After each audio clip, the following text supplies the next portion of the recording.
What's up mga brother? So for today's video ay magti-trail ride tayo. So adventure tayo ngayon at nandito tayo ngayon sa Salcedo Adventure Leisure Park. Ayan mga brother. Dahil pupunta po tayo sa upper part ng Salcedo at dadaan tayo, tatawid tayo sa ilog mga brother. So samahan nyo ako dahil dadaanan natin yung Bago Resort mga brother. So ito yung leisure park, pababa lang yun mga brother. At ngayon naman ay pupunta tayo sa Ligoy. Ayan. At dito tayo dadaan. Ang daan na ito ay trail ng Salcedo papuntang Gregorio del Pilar at Sigay. Ayan. Ayan. So magkadugtong, konektado ang daan na ito papuntang Gregorio del Pilar at Sigay mga brother. So we are here at Ilocosur and we were going to travel itong daan nila. Okay, kaya samahan nyo ako mga brother sa ating rides. Ayan. Okay. So sa mga nakakaalala pa yung mga vlog natin, dito rin tayo dumaan noon papuntang Ubog, Salcedo. At kung naaalala nyo, itong daan na ito ngayon inaayos na. Ayan, itong masikip dati dahil sa landslide, inaayos na mga brother. Ayan, makikita natin yung mga ano dyan sa baba. Yun o, yun, inaayos na mga brother. So ito yung dinaanan natin papuntang Ubog, pero dito tayo dadaan naman ngayon papuntang Ligoy. Ayun. At sa daan na ito, sundan nyo lang mga brother dahil dito rin yung daan papuntang Bago Resort.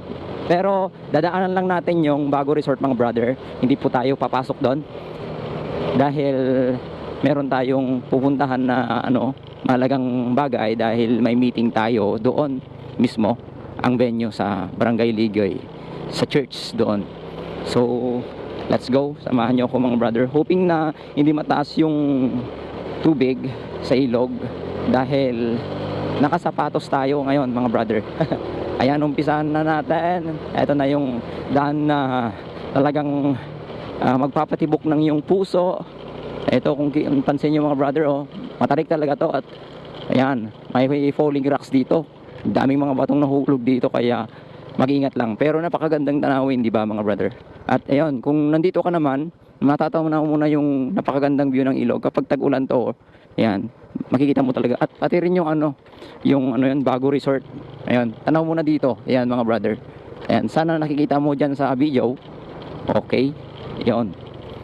Ayan, yun yung Bago Resort mga brother. Ayan, ayan yung Bago Resort. Okay, so pagpatuloy natin mga brother, yung mga nakakasalubong natin dito, naka-jumper, talagang pang off-road na ba motor. Tayo RS125 lang yung baon natin.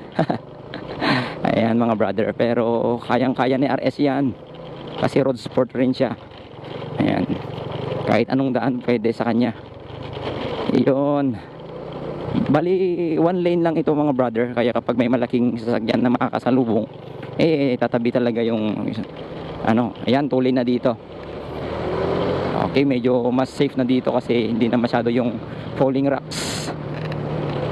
At ayan, kapag tuloy lang sa daan, bubungal itong bago na letra na magwe-welcome sa iyo.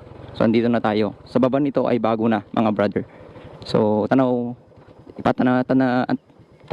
tangawan tayo pay. Okay. Okay. Tignan natin, tanaw tayo konti mga brother. So ito, bago. At ito yung itsura mga brother. Ayan, may bridge dito, napakaganda. Ayan, merong pool na malaki dyan. Ayan, kaso wala atang tubig ngayon, baka lininisan nila. Ayan mga brother. At maraming mga pool doon, maraming mga cottages. So ayan mga brother. Okay, pinakikita ko lang sa inyo saglit. Ang daming mga papis doon, mga aso. Pero statwa yun. Okay, let's go. RS125, tara na.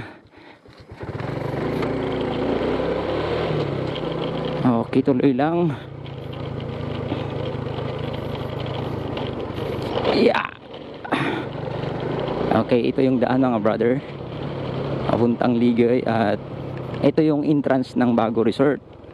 Yan. Kapag tag-ulan maganda yung view dito kasi ang ganda ng tubig. Pero ngayong summer, wala na. Okay, so ito yung entrance ng Bago Resort. Ayan po. At napakagandang ang lalaking baul. Ayan mga brother. Ayan. Ewan ko kung nakikita nyo. Yan mga brother. Okay. So nakita mo, yan ang loob ng Bago Resort. So close yung trail. Kaya dito tayo dadaan.